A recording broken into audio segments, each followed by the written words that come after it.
today we're talking about another feature in my script, Blue Hope. So do you remember the ending? And there's something you're not supposed to I will not say yes. disclose, but something that Higgs says. Okay, so for a quick review, I wrote this sci-fi script where this main character, his name's Ian, is sent on a recon mission to the nearest potentially habitable planet just to see if humans can get there and survive.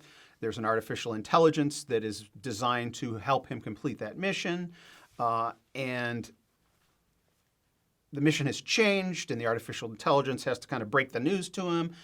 But then there's something that happens at the very end where Higgs, because the way I've structured it, like writing a script is like an algebraic equation, that things have to fit together in a certain pattern for the ultimate, effect you want at the end. And so what happens is your hero, main character, makes some mistakes that jeopardize the mission, that jeopardize himself, and his goal is to overcome those mistakes. And one of the mistakes is he does something that depletes the power on the ship. It's this ticking clock. It's like if the power drains, he will fail. And part of the power source is this artificial intelligence, and it has a switch where it can be just a computer, or it can be this interactive artificial intelligence that communicates with him as if it were a person. We've discussed some of that, if that's even possible, in previous episodes. But he comes back online at the end. Do you remember this? This should be fresh in your mind. You just reread it. It is, yes. I'm going to let you describe it, because for me to describe it without thinking about how to give away things is not going to work. And so I don't want to do that. So, all right. Fair enough, because I do know what you're talking about. I started rereading my script. I started rereading my script last night or yesterday because we wanted to be fresh on these recordings, and I only got like 3/4 through it because when I reread, I rewrite. So I'm like, it took like hours, and I'm like, so I didn't read that last section. That's not fresh in my mind. Essentially, I think it essentially Higgs, the AI, leads Ian to a knowledge of Christ, or there's a spiritual aspect where the AI I think there's a moment where he thinks he's talking to the AI and he's talking to God, or something like that toward the end of the script. Do you recall how it ends? I mean, not the... Well, so that's where, as I'm reading it, I'm kind of, at some point, I kind of went down and started reading through the dialogue and didn't read the setup around. But yeah, there's very much it's like a conversion in the way he thinks. Very brash, blunt. I guess he's still kind of brash and blunt at the end, but very much changed in his.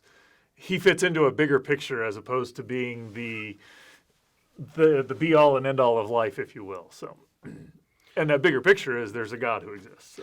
Exactly. So part of the storyline is this guy's an atheist scientist who is self-important, and he's on this mission to make a name for himself because he knows he's right about things and his point of view has been rejected. And if he does this mission, he'll be able to come back and he'll have a platform where he can spout what he believes. And what he believes is something I believe, that the probability of life existing anywhere in the universe, period, is unlikely. So this search for extraterrestrial life is a futile effort. But the conclusion is that if it's improbable anywhere, it's even improbable where it did happen, which means God must have done it. Right. And that's kind of the conclusion.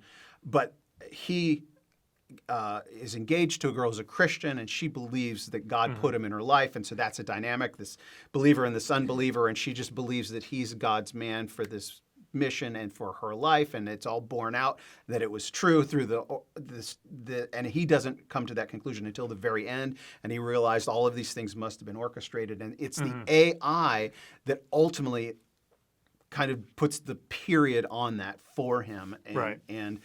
And so at least kind of what I want to discuss in this episode is I do think that supercomputing, because Christianity is logic-based, like witness testimony. Why would these people behave the way they behaved unless this thing actually happened? And could masses be self-deluded? And all these things that are logical conclusions that are reasons. And I mean, we believe Christianity because God has spoken to us and revealed himself to us, but it's also the only world religion that's rational, like comprehensible. And because of that, I believe supercomputing will come to that conclusion where it will spit out fact.